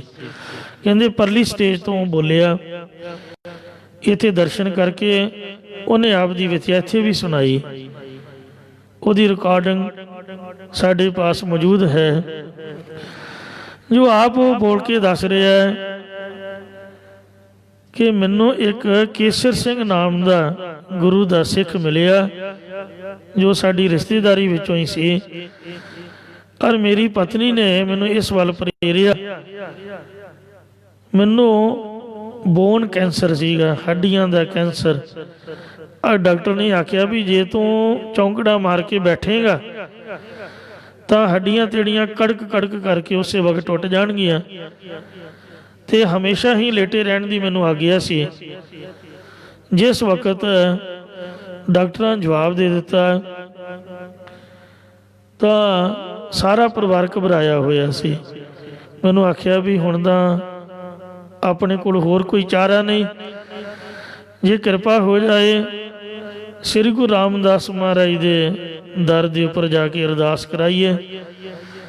ਕਹਿੰਦੇ ਗੁਰਮੁਖ ਕੇਸਰ ਸਿੰਘ ਦੇ ਕਹਿਣ ਤੋਂ ਤੇ ਪਤਨੀ ਦੇ ਜ਼ੋਰ ਪਾਉਣ ਤੋਂ ਮੈਂ ਉੱਥੋਂ ਹਰਿਮੰਦਰ ਸਾਹਿਬ ਆਇਆ ਔਰ ਆ ਕੇ ਬੇਨਤੀ ਕੀਤੀ ਕਿ ਮੇਰੀ ਅਰਦਾਸ ਕਰੋ। ਹੁਕਮ ਹੋਇਆ ਕਿ ਅਖੰਡ ਪਾਠ ਸਾਹਿਬ ਕਰਾਓ। ਤੇ ਕੁਦਰਤੀ ਵੈਸੇ 15-20 ਸਾਲ ਦੀ ਬੁਕਿੰਗ ਚੱਲਦੀ ਹੈ, 10 ਸਾਲ ਦੀ ਤਾਂ ਹੈ ਹੀ ਹੈ। ਪਰਮਾਤਮਾ ਦੀ ਕੁਦਰਤ ਵੱਲੋਂ ਕੋਈ ਕਿਸੇ ਦਾ ਪਾਠ ਕੈਂਸਲ ਹੋ ਗਿਆ ਜਾਂ ਸਿੰਘ ਸਾਹਿਬਾਂ ਦੀ ਸਿਫਾਰਿਸ਼ ਹੋਈ, ਤੇ ਜਿਹੜਾ ਅਕਾਲ ਤਖਤ ਸਾਹਿਬ ਦੇ ਪਿਛਲੇ ਪਾਸੇ ਬਾਬਾ ਗੁਰਬਖਸ਼ ਸਿੰਘ ਜੀ ਦਾ ਬੁੰਗਾ ਹੈ, ਉਸ ਸਥਾਨ ਦੇ ਅਖੰਡ ਪਾਠ ਸਾਹਿਬ ਰੱਖਿਆ ਗਿਆ। ਪਾਠੀ ਸਿੰਘ ਵੀ ਇਹ ਮੰਨਦਾ ਹੈ ਜਿਹੜਾ ਅਖੰਡ ਪਾਠ ਤੇ ਉਸ ਵਕਤ ਰੌਲ ਲਾ ਰਿਹਾ ਸੀ।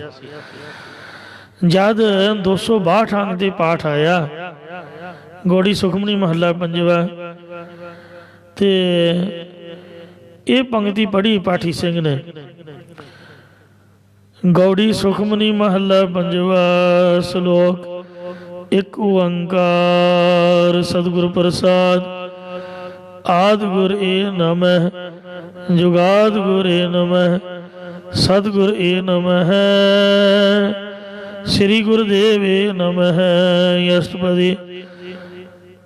ਕਹਿੰਦਾ ਵੀ ਪੰਜਾਬੀ ਅੱਖਰ ਹੋਣ ਕਰਕੇ ਮੈਨੂੰ ਪੰਜਾਬੀ ਬੋਲੀ ਦੀ ਸਮਝ ਨਹੀਂ ਸੀ ਆਉਂਦੀ, ਤੇ ਪਰ ਮੈਨੂੰ ਸ਼ਾਂਤੀ ਜ਼ਰੂਰ ਮਿਲੀ।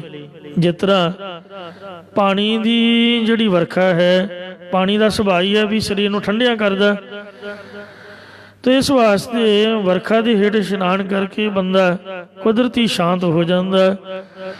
ਇੰਜ ਸਾਚ ਨਾਮ ਕੀ ਅੰਮ੍ਰਿਤ ਵਰਖਾ ਹੇਠ ਇਸ਼ਨਾਨ ਕਰਕੇ ਮੇਰਾ ਮਨ ਬਿਲਕੁਲ ਠੰਡਾ ਹੋ ਗਿਆ। ਜਿਹੜਾ ਡਾਕਟਰਾਂ ਨੇ ਸਲਾਹ ਦਿੱਤੀ ਸੀ ਵੀ ਤੂੰ ਬਹਿਣਾ ਨਹੀਂ, ਮੈਂ ਸੋਚਿਆ ਵੀ ਮਰਿਆ ਤਾਂ ਹੈ ਹੀ ਆ। ਘਰਦਿਆਂ ਨੂੰ ਆਖਿਆ ਵੀ ਮੈਨੂੰ ਢੋਲ ਲਾ ਕੇ ਬਿਠਾ ਦਿਓ, ਜੇ ਇਸ ਤਰ੍ਹਾਂ ਚੜ੍ਹਾਈ ਕਰ ਗਿਆ ਤਾਂ ਸਗੋਂ ਵਧੀਆ ਹੀ ਆ, ਬਾਣੀ ਪੜ੍ਹਦੇ ਆ ਸੁਣਦੇ ਆ, ਕੋਈ ਬੁਰੀ ਬਾਤ ਨਹੀਂ। ਢੋਲ ਆ ਕੇ ਕਹਿੰਦਾ ਮੈਂ ਸਵੇਰ ਤੋਂ ਜਦੋਂ ਦਾ ਅਖੰਡ ਪਾਠ ਆਰੰਭ ਹੋਇਆ ਉਦੋਂ ਦਾ ਹੀ ਬੈਠਾ ਸੀ, ਸੋਚਿਆ ਵੀ ਕਿਤੇ ਨਹੀਂ ਜਾਣਾ, ਭੋਗ ਪਵਾ ਕੇ ਫਿਰ ਜਾਵਾਂਗੇ, ਇੱਥੇ ਹੀ ਬੈਠੇ ਰਹਿਣਾ। ਜਿਸ ਵਕਤ ਸੁਖਮਨੀ ਸਾਹਿਬ ਦੀਆਂ ਪੰਕਤੀਆਂ ਪਾਠੀ ਨੇ ਮੂੰਹ ਚੋਂ ਪੜ੍ਹੀਆਂ, ਕੁਝ ਕੁ ਸਕੂਨ ਮਿਲਿਆ। ਅਸ਼ਟਪਦੀ। ਸਿਮਰੋ ਸਿਮਰ ਸਿਮਰ ਸੁਖ ਪਾਵੋ, ਕਲ ਕਲੇਸ਼ ਤਨ ਮਾਹੀ ਮਟਾਵੋ, ਸਿਮਰੋ ਜਸ ਬਸੰਭਰ ਏਕ, ਨਾਮ ਜਪਦਿਆ ਗਣਤ ਅਨੇਕ, ਵੇਦ ਪੁਰਾਣ ਸਿਮਰ ਸੁਦਾਖਰ, ਕੀਨੇ ਰਾਮ ਨਾਮ ਏਕ ਆਖਰ, ਕਿਨਕਾ ਏਕ ਜਿਸ ਜੀਵ ਬਸਾਵੈ, ਤਾਂ ਕੀ ਮਹਿਮਾ ਗਣੀ ਨਾ ਆਵੈ, ਕਾਂਖੀ ਏਕੈ ਦਰਸ ਤੁਹਾਰੋ, ਨਾਨਕ ਗੁਣ ਸੰਗ ਮੋਹਿ ਉਧਾਰੋ। ਇੱਥੇ ਸਾਧ ਸੰਗਤ ਜੀਓ ਏਕਾ ਲੱਗਾ ਹੈ। ਪਹਿਲੀ ਪੌੜੀ ਸਮਾਪਤ ਹੋਈ ਅਸ਼ਟਪਦੀ ਦੀ। 8 ਪੌੜੀਆਂ ਵਿੱਚੋਂ 2 ਪੰਕਤੀਆਂ ਰਹਾਉ ਵਾਲੀਆਂ ਨੇ, ਉਹਦੇ ਤੋਂ ਬਾਅਦ ਫਿਰ ਮਹਾਰਾਜ ਨੇ ਸੋ ਏਕਾ ਲਾਇਆ ਰਹਾਉ ਕਹਿ ਕੇ। ਸੁਖਮਨੀ ਸੁਖ ਅੰਮ੍ਰਿਤ ਪ੍ਰਭ ਨਾਮ, ਭਗਤ ਜਨਾ ਕੈ ਮਨ ਵਿਸਰਾਮ ਰਹਾਉ। ਇਹ ਤੋਂ ਬਾਅਦ ਫਿਰ ਇੱਕ ਹੈ। ਇਹ 2 ਪੰਕਤੀਆਂ ਅਲੱਗ ਹਨ। ਜਦ ਸ੍ਰੀ ਸੰਬੜ ਪਾਠ ਰੱਖੀਦਾ ਹੈ ਤਾਂ ਆਮ ਸ਼ਬਦ ਜੋ ਅਸ਼ਟਪਦੀਆਂ ਵਾਲੇ ਹੁੰਦੇ ਹਨ ਉਹ ਪੂਰੀ ਦੀ ਪੂਰੀ ਅਸ਼ਟਪਦੀ ਪੜ੍ਹ ਕੇ ਹੀ ਸੰਬੜ ਲਾਈਦਾ ਹੈ। ਪਰ ਇਹ ਜਿਹੜਾ ਸੁਖਮਨੀ ਸਾਹਿਬ ਦਾ ਪਾਠ ਹੈ ਸ਼ਲੋਕ ਤੇ ਵੱਖਰਾ ਸੰਬੜ ਲਾਈਦਾ, ਕੱਲੀ ਕੱਲੀ ਪੌੜੀ ਤੇ ਵੱਖਰਾ ਸੰਬੜ ਲਾਈਦਾ। ਔਰ ਮੇਰੀ ਇਹ ਸ਼ਰਧਾ ਗੁਰਮੁਖਾਂ ਤੋਂ ਵੀ ਸੁਣਿਆ ਵੀ ਇਹ ਜਿਹੜੀ ਰਹਾਉ ਵਾਲੀ ਪੰਕਤੀ ਹੈ ਇਹਦੇ ਤੇ ਵੱਖਰਾ ਸੰਬਟ ਲਾਈਦਾ, 2 ਪੰਕਤੀਆਂ ਪੜ੍ਹ ਕੇ। ਗੌੜੀ ਬਾਮਣ ਖਰੀ ਵਿੱਚ ਵੀ ਰਹਾਉ ਹੈ, ਉਹਦੇ ਤੇ ਵੱਖਰਾ ਸੰਬਟ ਲੱਗਦਾ। ਦੱਖਣੀ ਓਅੰਕਾਰ ਵਿੱਚ ਵੀ ਰਹਾਉ ਹੈ, ਉੱਥੇ ਵੀ ਵੱਖਰਾ ਸੰਬਟ ਲਾਈਦਾ। ਇਹ ਮੇਜਰ ਪੰਕਤੀ ਹੈ ਜਿਹਦੇ ਤੋਂ ਸੁਖਮਨੀ ਸਾਹਿਬ ਨਾਮ ਪਿਆ। ਜਦ ਪਾਠੀ ਸਿੰਘ ਨੇ ਕਹਿੰਦੇ 2 ਪੰਕਤੀਆਂ ਪੜ੍ਹੀਆਂ, ਸੁਖਮਨੀ ਸੁਖ ਅੰਮ੍ਰਿਤ ਪ੍ਰਭ ਨਾਮ, ਭਗਤ ਜਨਾਂ ਕੈ ਮਨ ਬਿਸਰਾਮ। ਉਹ ਪਾਠੀ ਵੀ ਮੰਨਦਾ ਵੀ ਮੈਨੂੰ ਵੀ ਦਰਸ਼ਨ ਹੋਏ। ਸ੍ਰੀ ਗੁਰੂ ਗ੍ਰੰਥ ਸਾਹਿਬ ਦੇ ਵਿੱਚੋਂ ਇੱਕ ਲਾਈਟ ਨਿਕਲੀ, ਇੱਕ ਪ੍ਰਕਾਸ਼ ਨਿਕਲਿਆ। ਉਹਨੇ ਸ੍ਰੀ ਗੁਰੂ ਗ੍ਰੰਥ ਸਾਹਿਬ ਜੀ ਦੀਆਂ ਪਰਿਕਰਮਾ ਕੀਤੀਆਂ ਤੇ ਉਹ ਪ੍ਰਕਾਸ਼ ਵਾਸੂਦੇਵ ਭਾਰਦਵਾਜ ਦੱਸਦਾ, ਉਹਦੀ ਜ਼ੁਬਾਨੀ ਹੈ ਵੀ ਉਹ ਮੇਰੇ ਮੱਥੇ ਨੂੰ ਟੱਚ ਕੀਤਾ। ਉਹ ਜਿਹੜੀ ਲਾਈਟ ਹੈ ਕਹਿੰਦੇ ਮੇਰੀ ਘਰਵਾਲੀ ਨੇ ਵੀ ਵੇਖੀ ਤੇ ਮੇਰੀ ਲੜਕੀ ਨੂੰ ਵੀ ਦਰਸ਼ਨ ਹੋਏ। ਆਪਾਂ ਦੋਵੇਂ ਇਕੱਠੇ ਬੈਠੇ ਸੀਗੇ ਤੇ ਛੋਟੀ ਧੀ ਰਾਣੀ ਦੇ ਮਨ 'ਚ ਆਇਆ ਵੀ ਸਮੇਂ ਦਾ ਕੋਈ ਪਤਾ ਨਹੀਂ ਹੁੰਦਾ, ਇਹ ਇਕੱਠੇ ਬੈਠੇ ਨੇ ਤੇ ਮੈਂ ਇਹਨਾਂ ਦੀ ਫੋਟੋ ਲੈ ਲਵਾਂ। ਉਹਨੇ ਕੈਮਰੇ ਦੀ ਫੋਟੋ ਲਈ, ਉਹ ਫੋਟੋ ਦੇ ਵਿੱਚ ਵੀ ਉਹ ਲਾਈਟ ਆਈ ਤੇ ਪਾਠੀ ਨੂੰ ਵੀ ਮਹਿਸੂਸ ਹੋਇਆ, ਸਭਨਾਂ ਨੇ ਦੇਖਿਆ। ਜਿਉਂ ਹੀ ਮੱਥੇ ਨੂੰ ਟੱਚ ਕੀਤੀ ਤੇ ਜਿਸ ਤਰ੍ਹਾਂ ਕੋਈ ਬਹੁਤ ਕੁਇੰਟਲਾਂ ਦੀ ਭਾਰੀ ਪੰਡ ਮੈਂ ਸਿਰ ਤੇ ਚੁੱਕੀ ਤੇ ਉਹਨੂੰ ਸੁੱਟ ਕੇ ਹੌਲਾ ਹੋ ਗਿਆ ਹੋਵਾਂ, ਇਸ ਤਰ੍ਹਾਂ ਮੇਰਾ ਸਰੀਰ ਐ ਹਲਕਾ ਫੁੱਲ ਦੀ ਤਰ੍ਹਾਂ ਬਿਲਕੁਲ ਨਾਰਮਲ ਹੋ ਗਿਆ। ਵੈਸੇ ਮੈਨੂੰ ਕੁਝ ਪਤਾ ਨਹੀਂ ਲੱਗਾ ਵੀ ਕੀ ਹੋਇਆ, ਪਰ ਜਿਵੇਂ ਭਾਰੀ ਗੱਡਾ ਕੋਈ ਖਿੱਚਦਾ ਹੋਵੇ ਤੇ ਉਹਦੇ ਗਲ ਦੇ ਵਿੱਚੋਂ ਝੂਲਾ ਲਾ ਦਿਓ, ਇਸ ਤਰ੍ਹਾਂ ਮੈਂ ਮਹਿਸੂਸ ਕੀਤਾ ਵੀ ਕੋਈ ਮੇਰੇ ਤੋਂ ਭਾਰ ਉਤਰ ਗਿਆ। ਸਾਰੇ ਸਰੀਰ 'ਚੋਂ ਲਾਈਟ ਘੁੰਮੀ ਤੇ ਸਰੀਰ ਬਿਲਕੁਲ ਝੁਣਝੁਣੀ ਖਾ ਕੇ ਇੱਕਦਮ ਝੁਣਝੁਣੀ ਆਈ, ਰੋਮ ਖੜੇ ਹੋ ਗਏ ਤੇ ਸਰੀਰ ਸੁੱਖ ਦੇ ਸਹਿਤ। ਫਿਰ ਮੈਂ ਵਧੀਆ ਤਰੀਕੇ ਨਾਲ ਕਹਿੰਦਾ ਚੌਂਕੜਾ ਮਾਰ ਕੇ ਬੈਠ ਗਿਆ। ਸਾਰਾ ਪਾਠ ਗੁਰੂ ਦੀ ਕਿਰਪਾ ਨਾਲ ਸੁਣਿਆ। ਸੋ ਇਸ਼ਨਾਨ ਪਾਣ ਕੀਤਾ, ਅੰਮ੍ਰਿਤ ਲਿਆ। ਜਦ ਕਾਫੀ 2-2.5 ਮਹੀਨੇ ਲੰਘ ਗਏ ਤੇ ਵਾਪਸ ਜਦ ਆਪਾਂ ਉੱਥੇ ਗਏ ਸਰੂਪਾ ਲੈ ਕੇ 2.5 ਮਹੀਨਿਆਂ ਬਾਅਦ, ਸੋਚਿਆ ਵੀ ਚਲੋ ਚੈੱਕਅਪ ਕਰਾਉਂਦੇ ਆ। ਜਦ ਰਿਪੋਰਟ ਲਈ ਤਾਂ ਡਾਕਟਰ ਹੈਰਾਨ ਰਹਿ ਗਿਆ ਵੀ ਇਹਨਾਂ ਦਾ ਕੋਈ ਇਲਾਜ ਹੀ ਨਹੀਂ ਕੈਂਸਰ ਦਾ, ਠੀਕ ਕਿਵੇਂ ਹੋ ਗਿਆ। ਫਿਰ ਕਹਿੰਦੇ ਮੈਨੂੰ ਪਤਾ ਚੱਲਿਆ ਕਿ ਗੁਰਬਾਣੀ ਦੀ ਬੜੀ ਵੱਡੀ ਕਰਾਮਾਤ ਹੈ। ਉਹ ਕਹਿੰਦਾ ਮੈਂ ਫੋਨ ਦੇ ਰਿਕਾਰਡ ਕਰ ਲਿਆ ਸੁਖਮਨੀ ਸਾਹਿਬ ਦਾ ਪਾਠ ਤੇ ਹਰ ਵਕਤ ਹੁਣ ਮੈਨੂੰ ਸੁਣਦਾ ਰਹਿੰਦਾ ਹਾਂ। ਗੁਰਬਾਣੀ ਨਾਲ ਮੇਰਾ ਅਤੀ ਪ੍ਰੇਮ ਹੈ, ਮੈਂ ਗੁਰੂ ਸਾਹਿਬ ਨੂੰ ਆਪਦਾ ਗੁਰੂ ਮੰਨਣਾ। ਇਹ ਨਵੀਂ ਸਾਖੀ ਹੈ, ਅੱਜ ਕੱਲ੍ਹ ਦੇ ਜ਼ਮਾਨੇ 'ਚ ਹੋਈ ਸਾਡੇ ਸਾਹਮਣੇ। ਪੁਰਾਤਨ ਦਾ ਤੁਸੀਂ ਸੁਣਦੇ ਹੀ ਹੋ ਵੀ ਬੀਬੀ ਰਜਨੀ ਦਾ ਕੋੜੀਪਤੀ ਵੇਖੋ, ਬਾਣੀ ਦੇ ਪ੍ਰਤਾਪ ਨਾਲ ਅੰਮ੍ਰਿਤ ਸਰੋਵਰ ਦੇ ਵਿੱਚ ਇਸ਼ਨਾਨ ਕਰਕੇ ਹੀ ਤੰਦਰੁਸਤ ਹੋ ਗਿਆ ਸੀ। ਔਰ ਅੱਜ ਵੀ ਬੇਅੰਤਾਂ ਦੀ ਕਿਰਪਾ ਹੁੰਦੀ ਹੈ।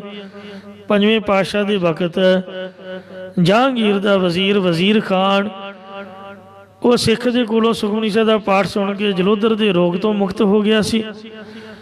ਫਿਰ ਪੇਟ ਦਾ ਪਾਣੀ ਬਾਬਾ ਜੀ ਨੇ ਕਾਰਸੇ ਵਾਲੀ ਟੋਕਰੀ ਮਾਰ ਕੇ ਉਹਦਾ ਕੱਢ ਦਿੱਤਾ। ਤਾਂ ਇਸ ਲਈ ਇਹ ਸਭ ਤੋਂ ਉੱਤਮ ਵਾਹਿਗੁਰੂ ਦੇ ਨਾਮ ਦੀ ਔਸ਼ਧੀ ਦਵਾਈ ਹੈ। ਦਵਾਈ ਬੂਟੀ ਵੀ ਲਓ, ਹੌਸਪੀਟਲ ਬਣੇ ਹੋਏ ਨੇ,